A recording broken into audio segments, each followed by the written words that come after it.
All right, let's get us started. So, good afternoon. I want to thank everybody for sharing your lunch hour with us and coming on to this workshop. This is Simple Steps 2. Hopefully, you were on. In fact, if you were on last week, let us know. And that'll be helpful to know who was not on last week as well. Let us know that. And what I will do is I will put my name, my email address basically in the chat in a moment once Bob starts. And if you are new this week and was not on last week, if you send me your email address, then I will make sure that you get the handouts that we gave out last week. And there'll be handouts again for this session. Also, you'll receive slides and a recording of the session. And in the slides, which I think will be a PDF, will be hot links to any of the handout sheets that we gave out last week. And so you can go in and pull those up yourself. So one way or another, between all of this, you should be able to get that. So Yeah, let's get, and Bob, yeah. if they missed the first session, it is recorded on our website. Oh yeah. We record actually we record on our website and we also live stream and record on YouTube as well. So we've got a YouTube channel that would also have those on. But I would recommend, thanks Bob, that you go to just score.org/Cleveland and then make sure that you're looking for recorded webinars that are from Cleveland because otherwise you'll get recorded webinars from all over the country. So you can there's a filter in that you can do that with. Okay. So let me start first by introducing Bob Fedor. Bob is also a SCORE mentor, and he and I worked together for the 8 years that I've been with SCORE, and I think Bob's been with SCORE another 8 years on top of that. So he's got a lot of experience. He comes from a fairly robust background in business and industry. So I will let Bob take it away, and we're going to talk about Simple Steps 2. And this is about your business concept. So, Bob Fedor. Thank you, Bob. Yes, as Bob indicated, I've been mentoring and working with SCORE about 16 years, but I've also been presenting parts of this Simple Steps series uh, for that long, over 15 years. And I could say that it's been incredibly successful, not only in uh, Ohio, Cleveland SCORE, and this is being done throughout our district of Ohio and Indiana, but it's been done throughout the country and literally thousands of, just in my presentation, I have well over 1,000 of attendees. And I know many, many success stories of people who follow the process. So this is a process that we strongly encourage you to vet your business concept and to build a plan if you want to go ahead. I also want to make a comment that success isn't always that you have to go ahead. One of the most striking success stories I've ever been involved with was a gentleman came up to me with his wife in a restaurant saying, "Thank you for saving me thousands of dollars that I would have invested in a bad business." In fact, he bought me a drink and said it was because he took this course, he took it seriously, and he realized that the amount of investment was much too risky for what he wanted to do. So that is a success. So hopefully, whatever concept you have through this process, we'll vet it and work with you. And it's not always that you have to continue to be a success. If you make a wise decision not to risk too much money or too much time, that's also a success. So with that said, as preamble, let's go to the next slide. SCORE. What is SCORE? We're the largest network of free volunteer small business mentors in the nation. And in doing so, we try to foster vibrant small business communities through mentoring and business education. This workshops, which is uh, one of many, the Cleveland SCORE does approximately 100 a year, probably two a week. And this is also part of our business education. Now, all our services are free. We are supported by the Small Business Administration and many generous sponsors. And we are really fortunate. We have a network throughout the country of over 100 volunteer, 10,000 volunteers, approximately 100 in Northeast Ohio. And in our district, we are really blessed with many strong chapters uh, and lots of good volunteers. The importance of this is, uh, and all these volunteers are available to mentor either by adding to our lead mentor or becoming a lead mentor themselves. And you would have access to all of them throughout the country. This would assure you of somebody with the competence in the business area that you're interested in. Now, Bob mentioned there were handouts from our first session. They were sent, if you took the first session, they were sent to you. If you didn't take the first session, please give Bob your email address so that he can send you these handouts that are basically required homework to start this process. They were our business Ann's Nursery, which is an example of a complicated business plan that we'll talk about today. There were legal forms of business. Bob went through that last week. Your options, uh, vision statement document that we'll talk about today a little bit. Definitely, we're going to go into the small business readiness assessment. We're going to go into that and a SWOT analysis table. SWOT meaning strengths, weakness, opportunities, and threats. So these should be sent to you already if you went to session one. They will be sent if you request that, and because you did not take session one. Now, today's agenda is pretty full. We're going to talk about capturing your dream, and talk about how to develop your business plan feasibility draft. And then we're going to get into data, industry data, customer data, competitive data, how to get your data, and how to use AI to get your data. The whole idea here is to concentrate on getting the information up front so that you can make a good decision before you make major decisions on your business and major investments. Now, capturing your dream. All these famous people started with a dream. Steve Jobs, Bill Gates, Branson, Walt Disney, Oprah, Ray Kroc with McDonald's, Sam Walton with Walmart. So we ask you, what is your dream? If there are no obstacles in your way, what would your ideal business be? Now, we could all see this list and say, well, these are fantastic individuals. They're unique unicorns. They're billionaires today or had been if they're deceased.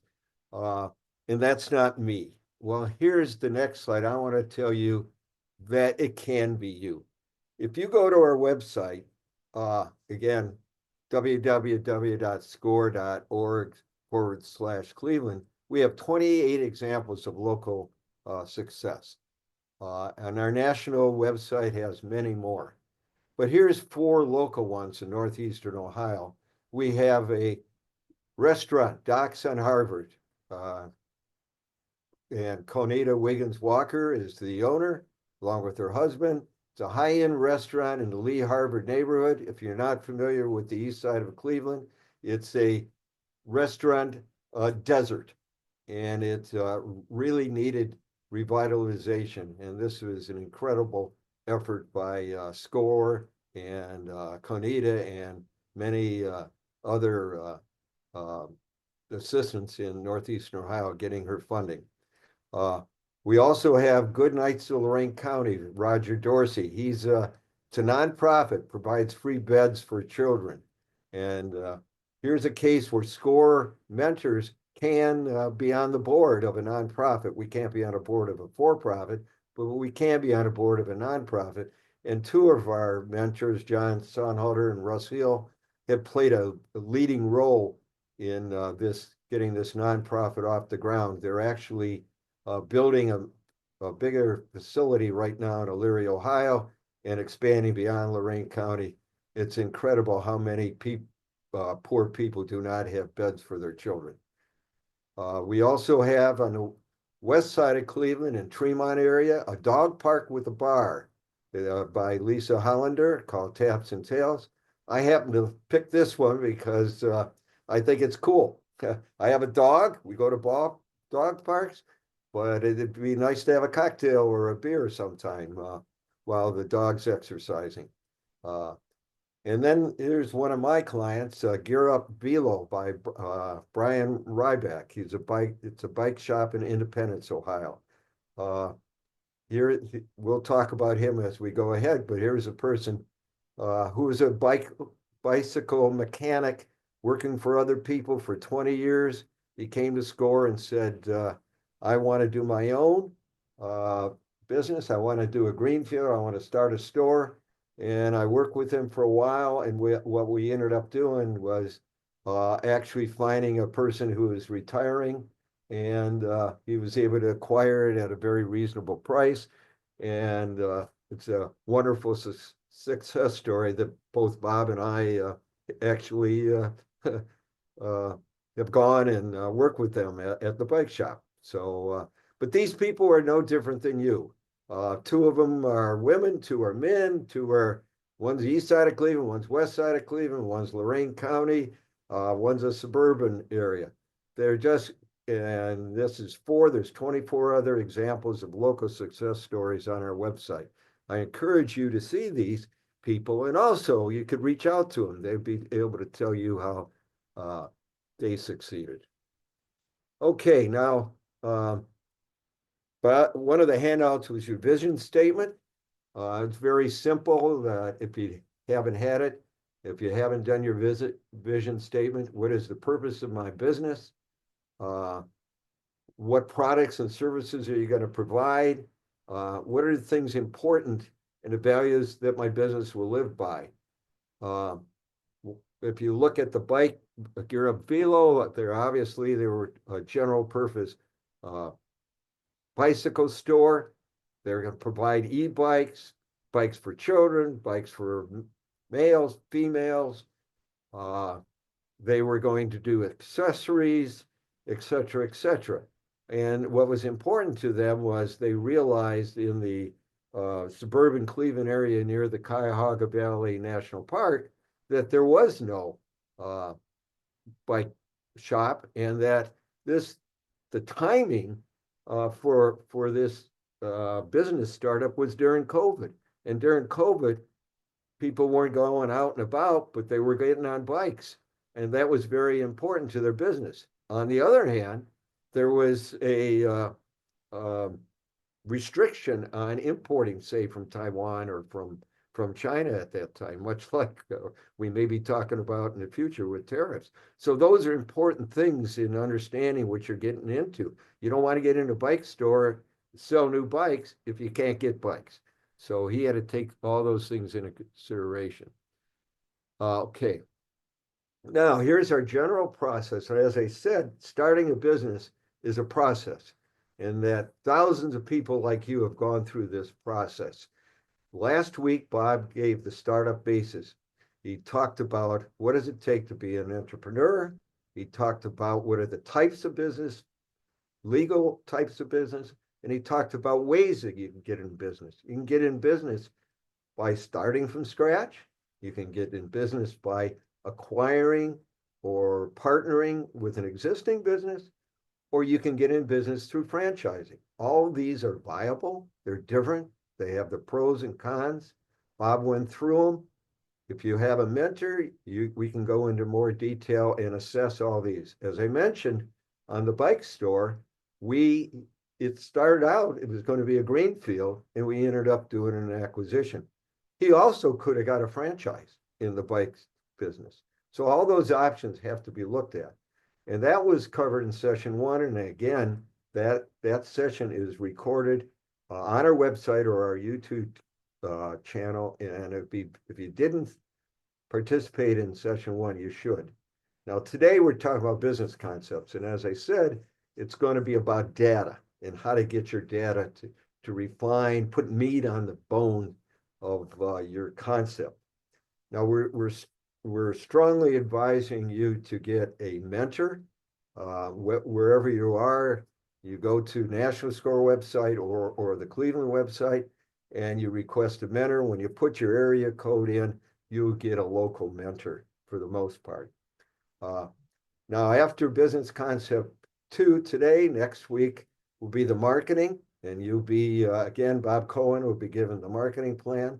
How do you take the basic data you've generated in session two and put it in to develop a marketing plan? Then session four will be, okay, how do I do the financial statements, the P&L, the balance sheet? How do I forecast? What kind of investment do I need? And then in session five, we are talk about funding options. And there we have Dan Toll, who has both worked for the SBA, a number of banks, and he's a SCORE mentor, and he will provide great viewpoints on how to fund your business. But as we go along, it is very important that you have a mentor or an advisor so that you go step by step and get the best of their experience. Now, if you make the decision not to go forward, that hopefully that's a wise decision. If you do go forward with a mentor, you need to build a significant detailed business plan, and we'll go into that. Now, to find a mentor, this is our local site. All you got to do is request a local mentor or find a mentor that gives you profiles of the local mentors. And you can select one, or you just request a mentor and it gets selected for you based on your area of need. Okay, define a market need. This is probably the most important thing you have to do with your business idea. What need does my product or service fill? What problem does it solve? If you don't have something different than the competition, it's very, very hard to survive. Now, it could be that you're in an area that it isn't being served by the competition, and you could do a me too. But more than likely, there will be competition, and you have to differentiate yourself from it. If you think that your main differentiation is, I'm going to come in at lower price, I don't need, it is very, very difficult to succeed in the long term on that because competitors will adjust to your price and could easily put you out. You have to have features and benefits that are different, and you have to define those. That is called competitive advantage. And based on your competitive advantage, then you will build your business model. How do you take advantage of that? Are you going to have a brick and mortar shop? Are you going to do it online? Are you doing it as a home-based business? And are you just going to be a distributor for other people's products? All these are involved in the business model and options you have to consider. Now, and again, Bob talked quite a bit about what does it take to be an entrepreneur last week. And I want to continue on this area that does your skills and experience fit with your idea? How risk tolerant am I? How can I modify my idea to fit my experience? And do you have a passion to sell this idea to others? I'm going to start out with the skills and experience. Again, the bike store that we talked about as a success story, 20 years of business, working as a mechanic and managing a bike store. That fully qualified him, perhaps not with the financial capability, but certainly with knowing the market, knowing the customers, and getting a good feel for the business. How risk tolerant am I? That's very, very important. And this cannot just be frankly. Your family, your spouse, your partners, they have to be equally risk tolerant and understand what you're doing. I had a situation where I had a client that was uh, doing a retail store, and it was a lady, and she didn't tell her husband about that she went out and got a 5-year lease on a store and made this commitment and started ordering inventory and found out that her husband was not risk tolerant at all. And it ended up being a very, very big mess. Uh, Now, how can I modify my idea to my experience?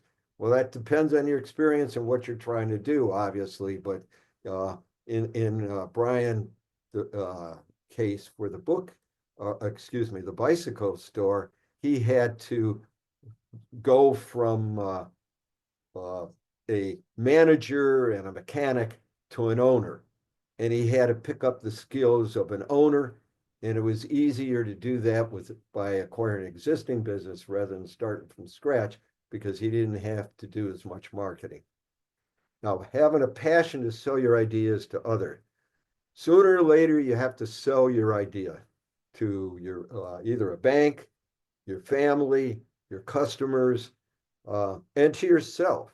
Uh, and if this is lukewarm, it's not going to fly. Now, Bob handed out, or it was sent out to you, uh, a, an assessment chart on is your idea feasible?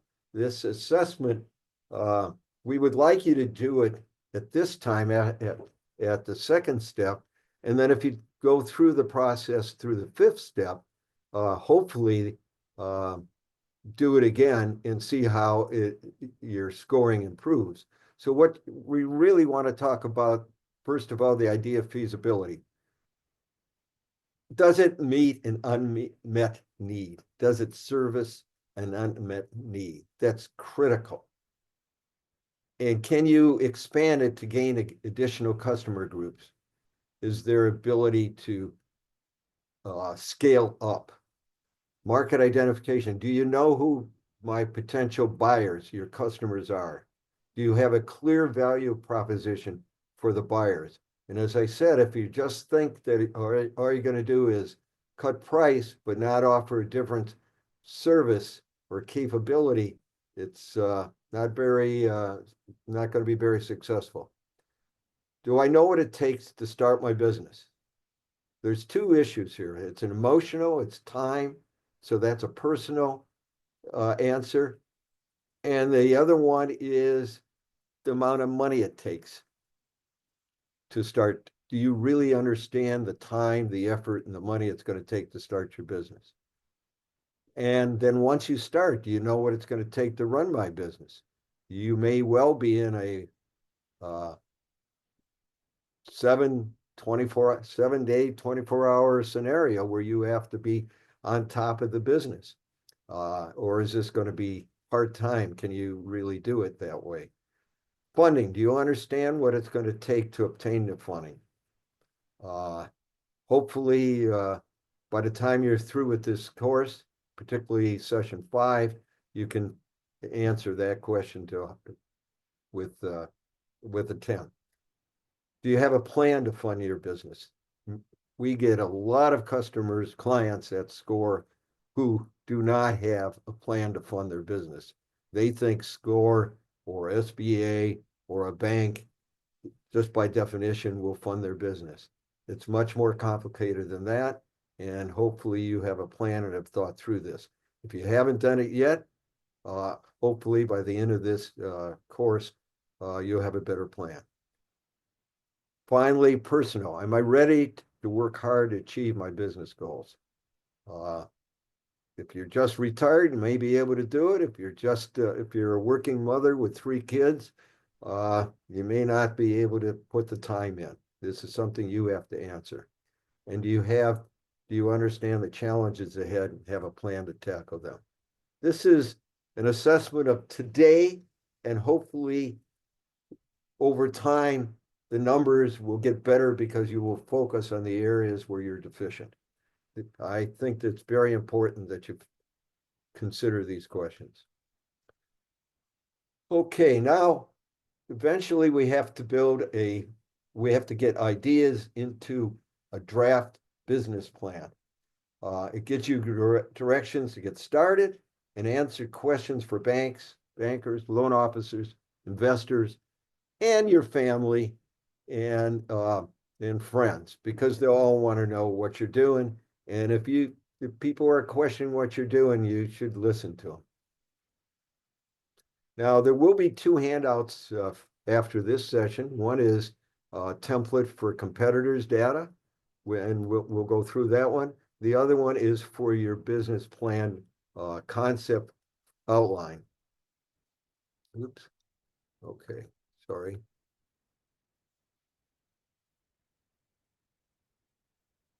So this is the business concept template. You put your business idea uh, in the first section. You can use the Ann's Nursery example that was sent out to you as a business plan to give you some ideas.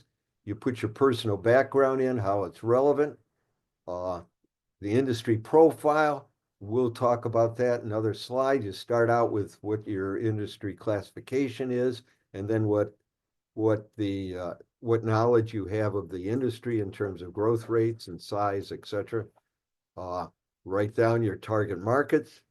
That is both geographically and demographically, and other key factors. Other key factors you have to consider is there regulatory or government issues controlling? Is it seasonal business? Whatever, are you going to be importing? Are you going to export? All these questions are key factors, and you have to understand uh, how they're going to impact your success or failure. Now, we're going to talk about getting data per se, industry data, customer data, competitor data, and market trends. And, oops, sorry, went the wrong way. Oops, still going the wrong way. All right, talked about that. Okay, let's talk about Ann's Nursery business plan for your business plan draft. And is a example of a business plan, very detailed, that takes you through the decision-making process. It provides you with the information for go or no-go decision on your business idea. And it has the core information to create a complete plan for your bankers and investors. Now, when we talk about Ann's Nursery, and some of you may have read it, some of you should read it. Hopefully you do. You'll see she had a major issue, and that was she was going to grow plants and shrubs. The question was, where was she going to sell it? Was she going to sell it to other nurseries, or was she going to have a retail store, or was she going to sell it online? Well, that was a extremely important decision. Where are you going to sell it? If she would have sold it to retail store through a retail store locally, then she's competing with all the other nurseries. If she was going to sell on a wholesale basis to the other nurseries, then there was, no need for a retail store. So what she eventually did, as you read, is she decided she was going to sell wholesale to the other nurseries and not have a retail store. It saved her a lot of capital investment, but she had to sell at a lower price because she was selling wholesale. And she also decided she would sell online to people beyond her local geography, where she wouldn't be competing with her customers. So that's what developed her business model. And she also came up with the unique capability of guaranteeing 1 year full replacement if they didn't survive. This was unique in her industry, where at most you'd get 60, 90 day warranty. So those are the kind of decisions you have to make up front on developing your business model and have what your basic leverage is for your business. So based on those decisions, she put together the business plan. Read it at your convenience, but it's extremely important to understand the kind of decisions you have to make. Now, And Bob, we'll refer to Ann's nursery when we talk about marketing. So it would be well spent time if you had the opportunity to read through it. It's only, I think, 7 pages or somewhere between 7 and 15 pages, but it's well worth reading and it'll give you some insight into your own business ideas. thanks, Bob. Um, And by the way, that Ann's nursery, well, we'll be talking about it later in the presentation in more detail. But here's types of data you need. Some of the, today with the internet, there's incredible, you could get overwhelmed with data, but we're going to talk about the NAICS, North American Industry Classification System, which will cover every business that we're talking about, other than nonprofits, the Census American Community Survey, the SBA websites, the Bureau of Economic Analysis. For any public companies, there's the SEC has all the data, the Bureau of Labor and Statistics, and SCORE, National SCORE has all kinds of data uh, uh, leads for you for your business. Now, we'll start with for your industry, how do you define your industry? And that was one of the first things you got to focus on. And I mentioned the North American Industry Classification System. Everybody has it, every for-profit business falls into one of the categories. You actually need this code for your taxes, so you should find it out. Uh, the and for example, I have a client, he may be on the call today, who's interested in a bowling alley in Central Ohio. And it was pretty easy to look up his NASICS code. And when you do that online, you'll see there they also give you the total market number of bowling alleys in the country, what their total revenue is, how many employees are there. That kind of data is very easy to get, and that's where you start. Uh, the next one, and this one isn't so easy to get, is the we call RMA, Risk Management Association. And I'll be showing you an example later on of that. That is what the bankers have, and that breaks down all the financial details, the balance sheet and profitability, as a function of size for every basic NASIC code company. And it's, I'll give you an example of that later on. It's extremely important. Another way to research your industry is find out what trade or organization or professional organization your business falls under. You go to a library, they have a list of these trade associations, and they are just a huge wealth of information. They want to promote their industry, so they tell you all the details on the industry, who your competitors are, what all the statistics, historical and forecasting statistics. When you get forecasting statistics and historical, you can take a look at what is the growth for the industry. Where is it in the life cycle? We'll talk about life cycle a little bit later, but all businesses, all industries have a life cycle. They start, they grow fast, then they peak and they tend to go down, but they're often reinvented. And the place you want to be either is in the beginning of a life cycle or in the reinvention scale, uh, uh, reinvention stage of the life cycle. And then, of course, you have to look at your industry. You want to know trends. There's at least three kinds of trends you got to look at. One is social trends, demographic. Our population is aging. We're having less kids. How does that impact what you're trying to sell? Second kind of trend is technological trend. Are you uh, dependent on a technology that is going to be very short, or is it going to be quickly outdated? How important are the technology trends in your industry, and are you going to be riding that trend? And the third trend, and this is becoming ever more important, is regulatory trends and government trends. If you're depending on government subsidies, uh, that could be a big issue going forward as we're cutting back on government spending. If you're depending on importing from China, that could be a big issue given what's going on. These are trends that you as a business owner have to understand, and you have to find your way around it, or as a minimum, you have to understand how it impacts your business. Now, uh, we are blessed today with artificial intelligence, AI, that can supplement our human efforts. For example, ChatGPT and Bard, they're very popular, but here's a big but.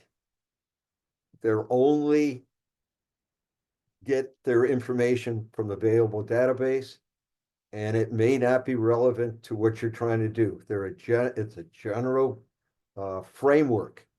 And I'll give you an example for food truck. But you must validate all responses. Don't take them as gospel. One example is if you want to create using Chat GPT, you want to create a marketing program for a food truck business. And you're interested in a food truck. Well, you start out there, it provides you a 15-point comprehensive plan for developing a marketing program for a food truck. It emphasizes a unique selling proposition for you to have a unique selling proposition. It defines target customers for you to pick your target customers, and how to use social media, websites, and blog steps to market. Uh, it's really a good guideline for developing a market program. But you have to develop the marketing program for your given product and your given market. And that's what Bob's going to talk about next week. Also, for competitive analysis, AI is excellent. You can find competitor strengths and weaknesses. You can work, uh, again, ChatGPT and Bard work well, but there's many, many ones. Some are free, some you have to pay fees. But the bottom line is what you want to understand is what are of your competitors, what are your strengths and their strengths? What are their weaknesses? What are your opportunities? And what are the threats to their business? So in essence, by looking at a competitor, where they're vulnerable is where you want to emphasize. So your strength and opportunity is where the competitor's weakness and threat is. So this kind of analysis for your SWOT, what is your strength and weakness and opportunities and threats versus the competitors, and you want to offset that in building your marketing plan and your design for your business. Okay, now how did Ann do this in Ann's nursery? She, as I said, she had a wide range of target market choices. She could sell, she was doing high-end shrubs, probably azaleas, rhododendrons, dogwood trees, that kind of stuff, in suburban Pennsylvania, outside of Philadelphia. And she wanted to sell these uh, either through a retail store, and she had a lot of experience working in a retail store, or retail nursery, or sell it wholesale to the other nurseries. And then also she had the opportunity to sell online and ship throughout the country. So she had to analyze these. In reading the business plan, you'll see the analysis. And the bottom line, she said, I'm not going to open a retail store. I'm going to sell wholesale, but giving up a lot of potential revenue and margin, but you could get a lot more business that way. The financials are relatively complex because she required building, property, inventory, borrowing, in the millions of dollars. Most of you aren't dealing with that. Some of you maybe, but it's a good example on how to think through each question, each issue out there. Although Anne is fictitious, and we've been using this for almost 20 years at SCORE, it is realistic and covers all the elements necessary for a business. But the one thing that I don't know if I mentioned is when we talked about personal experience, Anne had PhD in horticultural science from Penn State and had worked at several nurseries uh, before she and her husband went off on this effort. Okay, now we talked about the North American uh, code for your business, the NASIC code. In Ann's case, it was nursery and tree production, and it gives it, this is an example of definition uh, for her business. Now, the one thing I'll say is many businesses have more than one NASICS code. For example, if you're selling clothes, but also bicycles, you probably have two different NASICS code in the same business, but you not necessarily confined to one NASICS code, and you have to figure that one out when you define your Bob, products. one Go other ahead. comment, and that is some NAICS codes actually will have subcodes to go along with them. Yes. So the first one where you're looking at six numbers, you're actually looking at the overall code, and then you might see three more numbers below it, and another three below that, and so on. And those industries are broken down pretty finely so that you can actually get almost to exactly what it is you do in many cases. Mhm. So that's initial step you should take. Um, Next, you want to get into growth trends. Uh, how fast can a business in this industry expect to grow? Um, if it's very local, you have to take in consideration how many competitors you have locally versus uh, looking at growth nationally. So you can have a slow growth nationally, and I'll go back to my bowling alley and current client. Uh, Bowling alleys are not growing nationally. In fact, there's a negative growth rate of 2%. Uh, but if there's none in the area where you're dealing with, that may not be an issue. So how fast can you grow in that area is what you have to define. Now, profitability, we'll go into what profit can you expect to make when we give the RMA example in a few more slides. But the key here is you have to be realistic on your profit. If you predict projecting a profit that's way in excess of the industry, the banker, or actually you and your, you have to say why, because industry averages exist because of the free market and change in prices, et cetera. If you're predicting 40% profit or 20% profit in a business that the industry's only doing two or three, you're not going to have much credibility unless you can explain a significant advantage.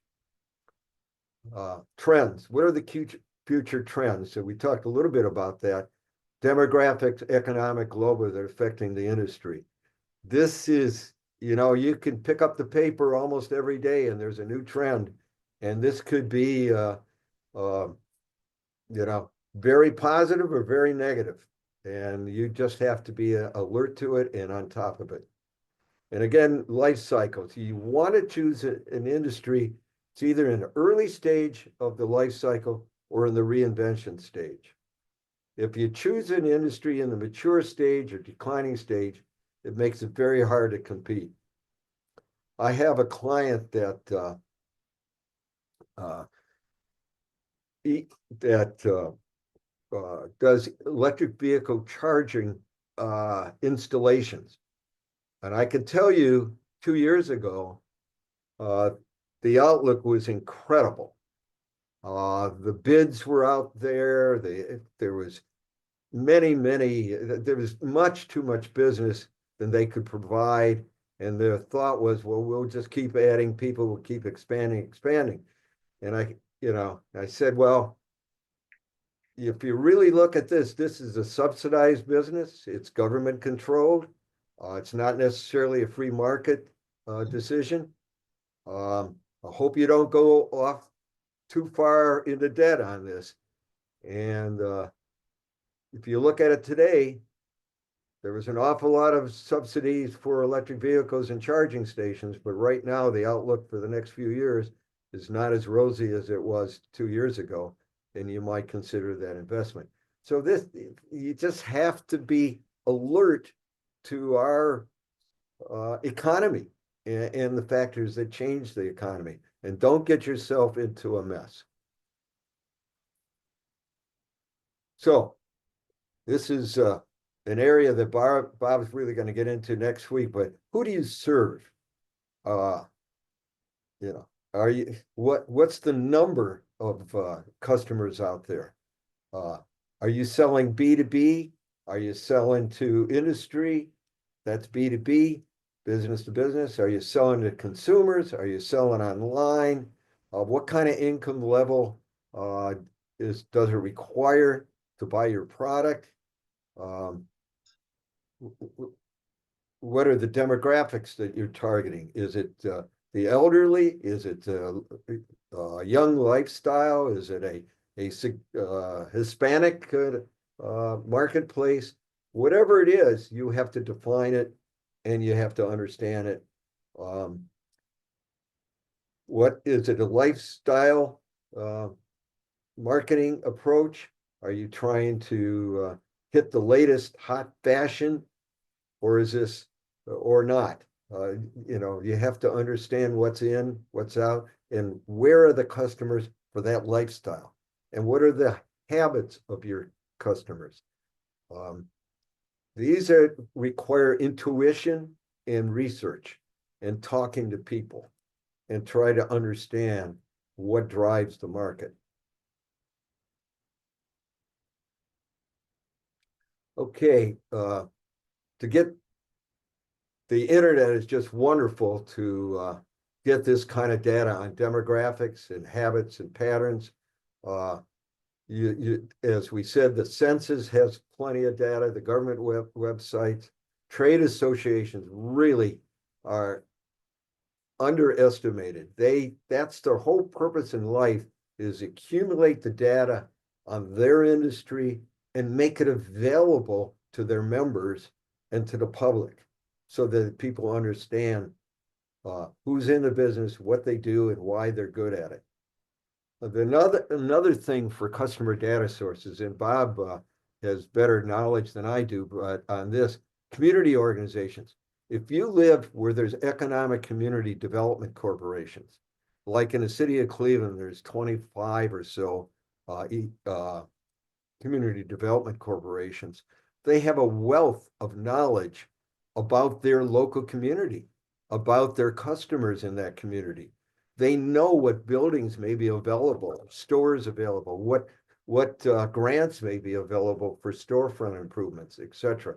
This is I have a client that did a ice cream store in west side of Cleveland, and when she connected with her CDC, they had a available uh, uh, storefront right in the area she wanted to go.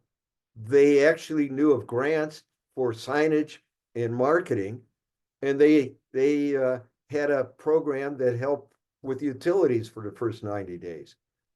This is because there are community development corporations throughout the states, throughout our region. Only purpose is to help you get in business and succeed. So try to find who those are. Bob, you want to comment on that?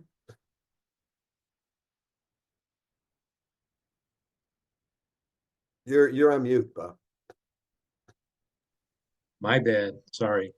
As Bob mentioned, the CDCs, there's several of them. and each one of them has business development side of it, real estate side of it, business side of it, and it encompasses. You can go online and look at CDCs in the Cleveland area, and it'll show you all of them, and it encompasses certain neighborhoods. So if you are looking at dealing directly with any one particular neighborhood or multiple neighborhoods, pardon me, you should be able to get information through the CDC about those, and in fact, attend meetings with the rest of the merchants and businesses in the area. It's a very good way to connect and to understand what's going on in the business community in particular. Thanks, Bob. Of course, we're talking about getting data. Libraries, the reference sections are, that's their purpose in life. The business librarian should be your friend. In Cleveland, we're blessed with the downtown business reference library. We have great libraries in the suburbs, I'm sure throughout the state and throughout our district.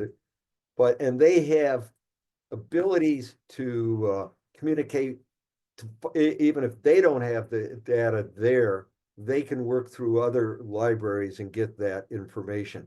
But, and it's free. You should really take advantage of your business reference librarians. Bob, just one other point on that, and that is that there are several databases, some of which Bob already talked about, that are available online through your business library. And all you need to do is have a library card in order to take advantage of that. There are very few where you'll have to go to the library, but I can tell you that the reference librarians, the business reference librarians, downtown Cleveland, Cuyahoga County, and many of the other smaller private and county libraries are really excellent and know their stuff. Okay, now in terms of looking at your competition, you want to understand what price, what are the features, try to estimate their annual sales, their size, there's mom and pop versus large ones versus chains, their profitability, and their marketing strategies. I have had a client that wanted to do a pizza restaurant, and the uniqueness was a very high temperature pizza oven that can turn a very crusty pizza in a very short period of time. But it was a high capital investment. And we started out going, the client went out and became a customer and find out all like 15 different local pizza shops, what their price, what the features, how many people were working there, how did they market, et cetera, and developed a database just by going out. And that's the best way to do it. And you could also talk to find out who the suppliers to that business is, and they'll tell you because they want you are potentially a new customer for the supplier, so they'll tell you everything you need to know about your competition, or they may. We talk about trade associations for data. We'll go into the research, RMA research, risk management associate database. We'll talk about that shortly. And then D&B is Dun and Bradstreet for any public company. If you want to know, for example, grocery stores, gross margin, you look up probably Kroger's and you'll find it on D&B and find out all their information. So that's great source of general information on competition. You want to know there's, as I said, products size, their products, service features. Who are their suppliers? That's important for you to identify that, because if you're going in the same industry, you'll need those suppliers. Are they available? Can they expand? Can they serve you? And what is the reliability and reputation? And then what is the business risk of your competition or yourself? What is the product longevity? Is this a flash in the pan, or is this something that can outlive you, or at least you're get a return on investment? And we talked a bit about legal and environmental. uh, risk to your business. I had a client that had a wonderful product, uh, and she was ready to go and sell it on QVC. This is a couple of years ago when during COVID, and what happened with COVID is her product QVC said that you had to build inventory, but all her product was being sourced from China, and we had visions of selling thousands of these and creating millions of dollars in sales, and she couldn't get guaranteed supply on her product. So that's a legal or not an environmental, but a legal issue there. But these are the real things that happen to us. And, in this uncertain world, it certainly can happen to you if you're dependent on another person, another supplier. So that availability of supply is a big, big deal. How do you get this information? You can ask your competition, you can talk to them, many of them will talk. It's easier to go if you're in Columbus, you can go to Cincinnati or Cleveland and talk to the competitors. Uh, they'll talk a little easier, knowing that you're not going to be a direct competitor. Uh, you can ask the mutual suppliers, as we discussed, and you ask the customers, what do they know about their competitors? Uh, you should be a customer. As I said, go out and test all the pizzas out there and find out what's good and bad. You could join a trade association. And of course, today, almost everybody has a website, and you could get a lot of information. They tell you a lot more than you think. Now, in terms of, hold on, farm.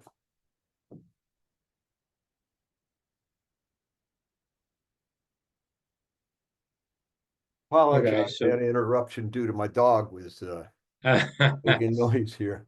had Uh, that last week. I had the dog sitting on my desk with me. yeah, until she decided to make noise. Okay, demographics. Now, in the census, you could find out almost anything by zip code. Here's an example, and I don't know where zip code 17601 is, but whatever zip code you're targeting, here's the number of households as a function of their income. Now, this is important to find out whether or not, when you define who you're selling to, whether there's enough customers. Now, if you want to create a marketing program for those customers, this will tell you how to focus on it. And Bob will probably comment on that next week. So, when you go on to census.gov, there's a lot of good information. There's actually instructions on how to find the data you're looking for. So there's a lot of good data out there. Okay, here's the one that I think is personally the most important thing you have to find out.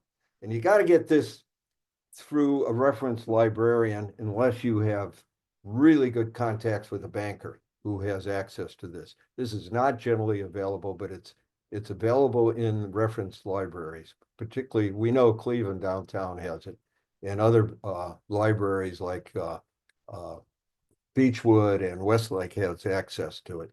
But here, I'm not I don't want, this is not an eye test. I don't want you to try to strain and see what's on here. But what this contains is all, they gather the data for all businesses in your category and then show the financials for various sizes, 0 to 1 million in sales, up to, very large businesses. And there's 6 different categories of sizes here. And it'll say, okay, how much inventory do I need to hold in this business?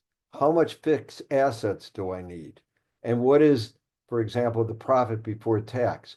And uh, this is a compilation of all the existing data, and it's updated annually. Now, if you look on the bottom at profit before tax, if you could see that, it ranges between 1.2 and was it 4. 4%. Now, if you come up with a plan that says, I'm going to be in this industry and I'm going to make 20% profit, the banker has this data. He's going to say, well, how are you going to do that? What aren't you going to do? How can you compete against these people? There's hundreds of businesses and they can't do it. Why are you going to be better? So this is a really important factor.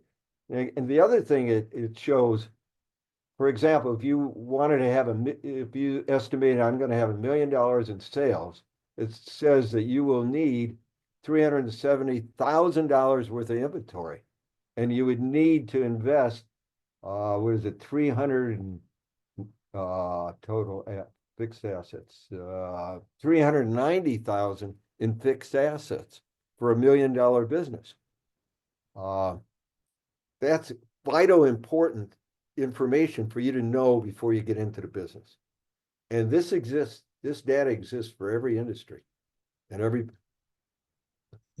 So Bob, you've pulled this up for Ann's Nursery in yes, particular. And yeah, and so your business is gonna, everybody else's business is gonna be different unless you're going into this business. right. And one of the caveats here is profit. And if you look, you may say that's a very low profit before taxes. You may be in a 50% tax basis, maybe only making 2% after tax. But that's typical of that industry. And if you look at like grocery stores, other retail business, that's not a unusual profit margin.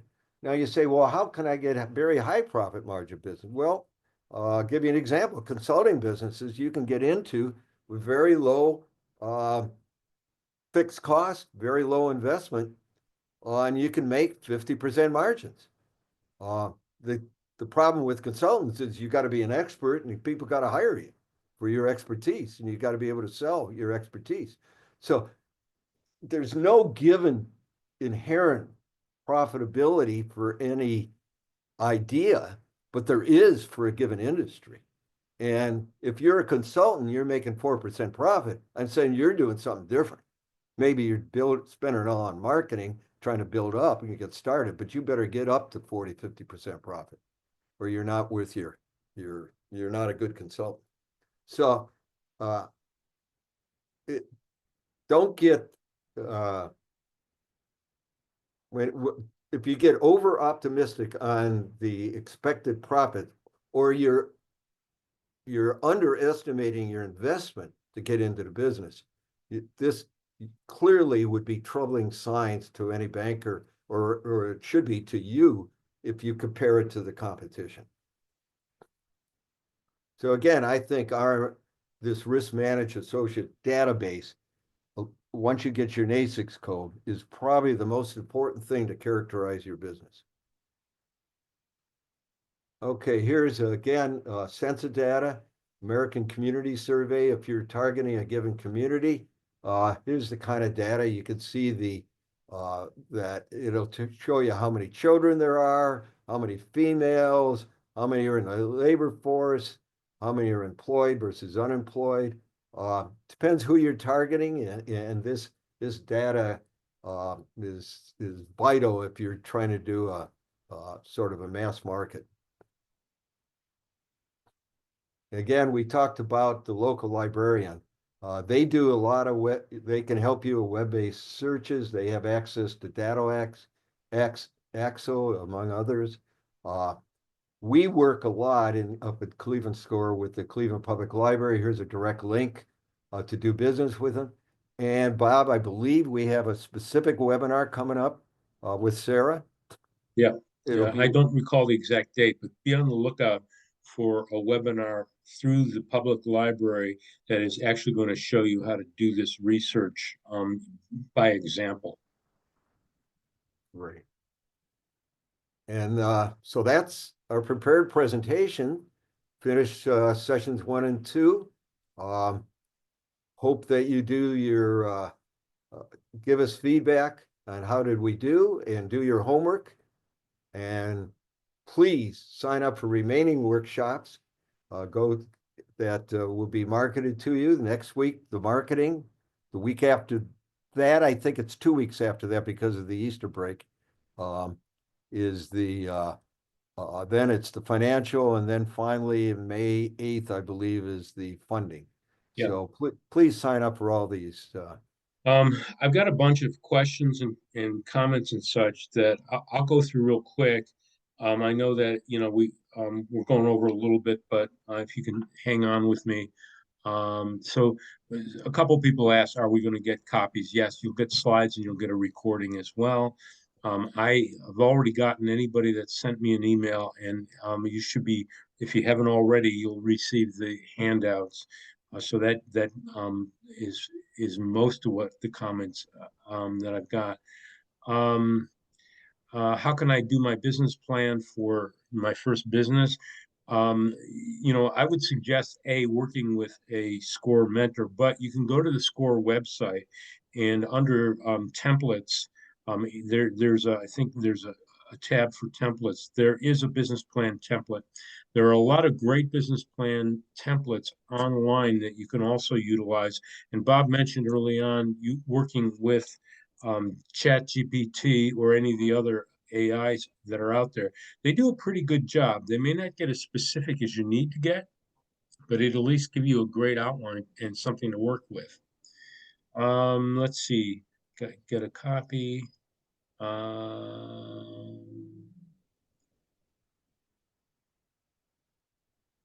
Somebody said that they did their entire marketing plan research on Chat GPT. It does help augment your research, but there's nothing like getting into the weeds on some of your research that you cannot get that detailed on Chat GPT or any of the other AI because they're not capable Good of comment. actually doing data. But it is a good comment, yeah. It's a great tool. Let's see, how can I find out accurate information about the tariffs and how they'll affect transportation industry in particular? And, at this point in time, it's going to be, I feel, a while before things settle to a point where you really have enough accurate detail on what any industry specific um, um, reactions are going to be to it. So just keep your eye open, read the news, listen to the news, and hope for the best. Um, let's see what else.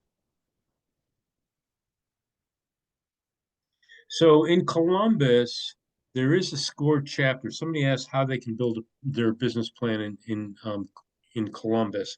There's a great SCORE chapter there. Just go to score.org and then /Columbus, and you'll get all the information that Bob showed you on the Cleveland website. Um,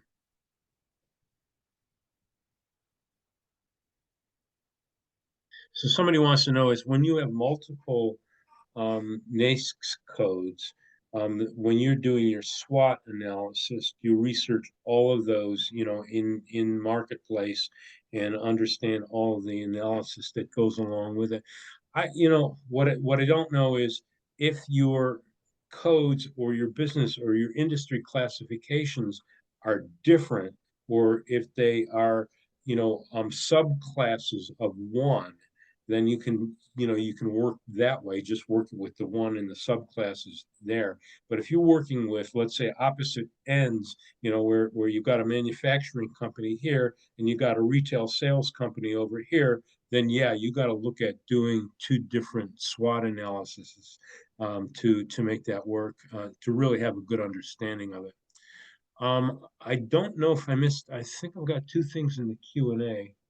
That's one of them, and and then the tariff one was also in the Q&A. So unless there's more, I think we're done. Any other questions that you want to throw into the chat? Um, I would say going, gone. Well, Listen, thank I you, appreciate, and sign up for next week. yeah, sign up for next week. So next week I'll be talking about marketing. We'll talk a little bit more deeply about Anne's nursery, and that'll give you an idea of how she went about pulling together data that she used for marketing. Keep in mind, as I said in the very first section, is that what we're giving you is a high level overview. So we can't get so deep into it that we can show you very specific things that you can do for your own businesses. But that's where a mentor comes in. So thank you all for joining us. And I look forward to seeing you next week. And have a great rest of your day. Take care.